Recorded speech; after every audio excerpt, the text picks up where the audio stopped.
Hi, it's Movie Recap here. Today, I am going to explain a Swedish drama adventure film called The 100-Year-Old Man Who Climbed Out the Window and Disappeared. Spoilers ahead, watch out and take care. The protagonist of the movie is a 99-year-old man named Allan Karlsson. He lives in a remote Swedish village with his pet cat, and the two appear to be very close. Unfortunately, one day, the cat sneaks outside into the snow, where it is attacked and killed by a wolf. Allan is devastated that the only friend in his life is gone, so he starts plotting revenge. He installs some dynamite out in the snow, and then baits the fox with some sausages. When the poor animal comes near, it is blown to pieces. This makes the old man happy for a while, but later he is punished for his shenanigans. Allan is transferred to a retirement home where he will have to live the rest of his life. Weeks pass, but Allan doesn't get used to the place. He longs to go outside and feel the fresh air again, to wire up some explosives and evaporate wild animals. But the authorities don't allow him to. Fed up, Allan escapes the retirement home through a window right on his 100th birthday. He doesn't have any relatives to contact or a plan to execute, but he is happy to finally be outside. After wandering the streets for a while, he arrives at a bus station. He then brings out some coins and asks the receptionist to provide him tickets for the next bus. Unfortunately, the money is not enough, so the receptionist suggests he go to a nearby town called Byringe. He explains that it is a desolate place with only one inhabitant in it, but Allan, who is fed up with the retirement home, immediately buys the ticket. Just then, a grumpy-looking gang member named Bolton arrives there, dragging a large suitcase with him. He goes straight inside the bathroom, but the suitcase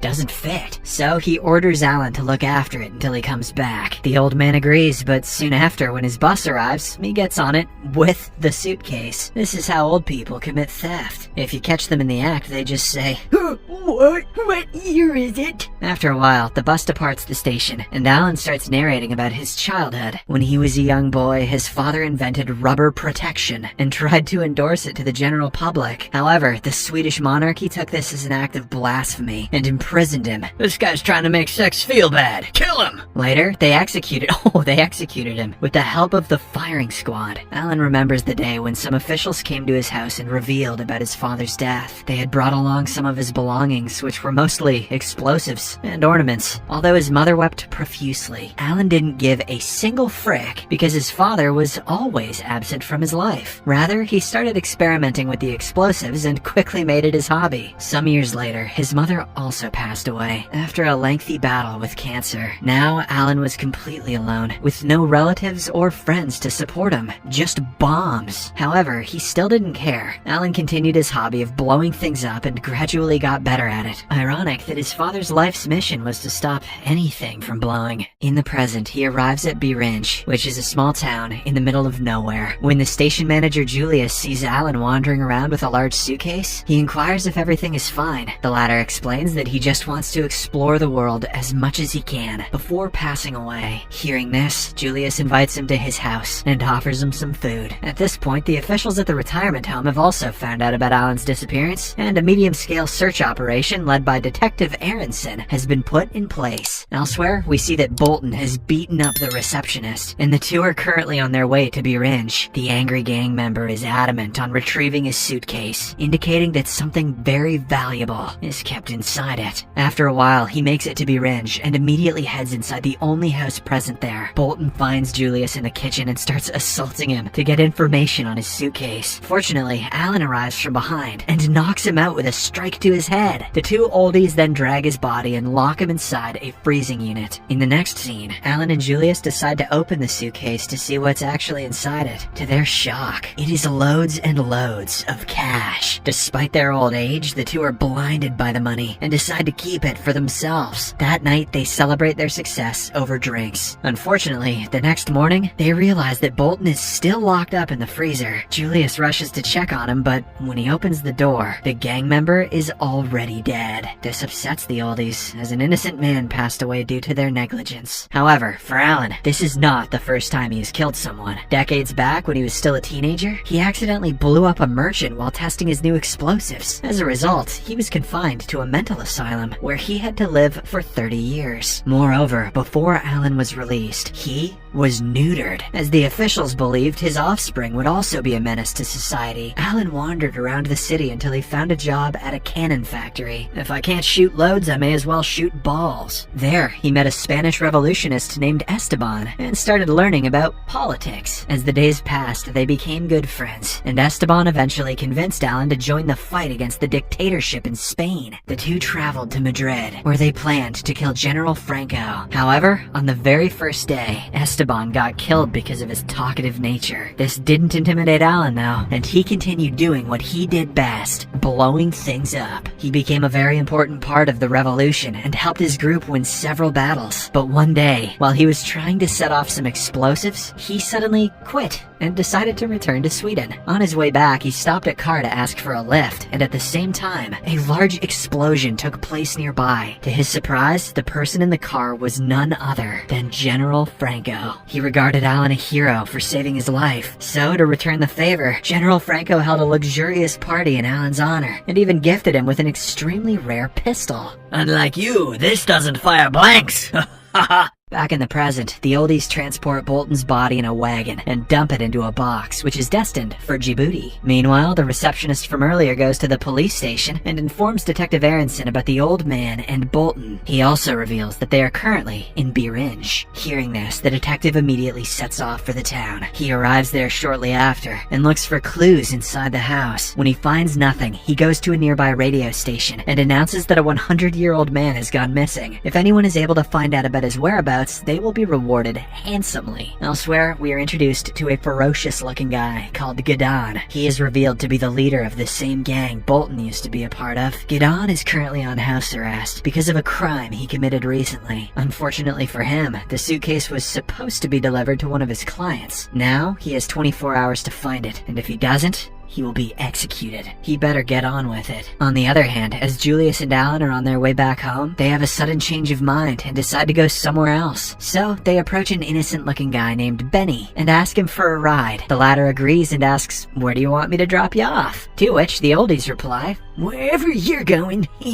This slightly confuses Benny, but he doesn't ask anything and starts driving. After a while, they pull over at a gas station to freshen up. Unfortunately, Benny notices Allan's missing posters and confronts him about it. The old man tries to lie his way out of the situation, but to no avail. He's the only guy within a bajillion miles who looks that old. Hence, he reluctantly coughs up the entire truth about how they killed a man and how they have millions in cash. Julius then asks Benny to be a part of their team and drive them around the country. In exchange, he will be given an equal share of the money. Without thinking twice, Benny accepts. Following this, the movie goes into another flashback. Allan sold the pistol given to him by Franco in exchange for a work permit to America. Initially, he worked as a construction worker, but then, using his vast knowledge of explosives, he started mingling with renowned scientists like Oppenheimer. He even helped them solve a crucial problem in the Manhattan Project, the largest nuclear bomb at that time. Soon, Allan became a popular figure in the States, so much so that even the vice president invited him for dinner. Several years later, Allan returned to Sweden. He was considered a hero by many for his contribution to nuclear physics. One day, while he was in a meeting with some Swedish diplomats, he met a Russian scientist named Popov. Because of their shared interest in explosives, they quickly became friends, and Popov invited Allan to come to Russia with him. On his first day in Moscow, Allan had a meeting with Stalin. The latter asked him to reveal everything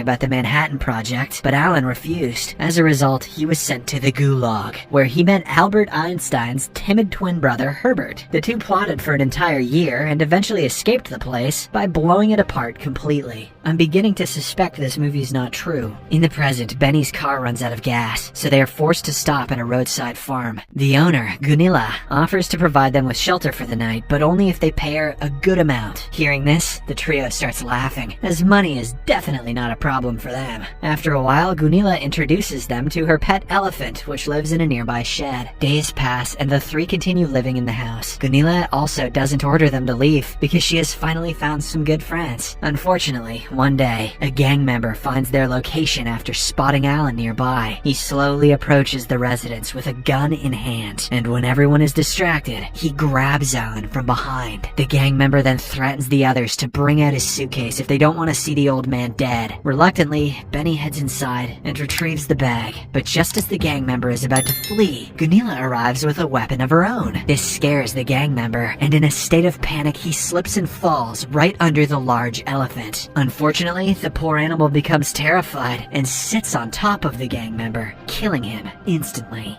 Dumbo just delivered that bum, ho. After the incident, the men finally come clean about the money and offer an equal share to Gunilla as well. In exchange, she will have to help them dispose of the body. Elsewhere, Gideon has become restless because 2 of his gang members are not responding to his calls. So, with pressure mounting, he decides to break his ankle device and head out to look for the suitcase himself. Once again, the movie goes into a flashback. Allan became an agent for the CIA. Soon he was approached by the Soviet Secret Intelligence Group, the KGB. As both the parties offered him good compensation, Allan became a double agent. His daily routine consisted of leaking the American secret information to the Soviets, and vice versa. However, despite years of being a snitch, he was never caught. Back in the present, the group disposes of the gang member's body and decides to leave the residence as it is not safe anymore. So, Gunilla brings out her truck, which has enough room to adjust the elephant as well. They soon hit the road and proceed to another city, but on the way, Gideon finds them. He stops his car in front of them and attempts to shoot the driver, but this only results in a horrible crash. In the aftermath, Gideon is left seriously injured, so the group tends to his injuries and takes him in the truck. They then resume their journey and head to a nearby airstrip. It turns out that Allan has arranged a getaway airplane for them using one of his past contacts. A few hours later, Gideon finally awakens, but he has no recollection of who he is or how he got there. So, he remains calm and decides to continue traveling with the guys. That evening, they finally arrive at their destination, where they are picked up by Allan's contact. Even the elephant is adjusted inside the airplane, and soon they take off, hoping for a better life. In the final scene, the group arrives in Bali. It turns out that this was Allan's plan all along. Ever since he laid hands on the suitcase, he wanted to spend the rest of his days in the sunny skies of Bali. Benny and Gunilla get engaged, while Gideon leaves his criminal past behind and starts living a good life. As for the elephant, it can now finally roam around the lush forests and golden beaches without being bothered by anyone.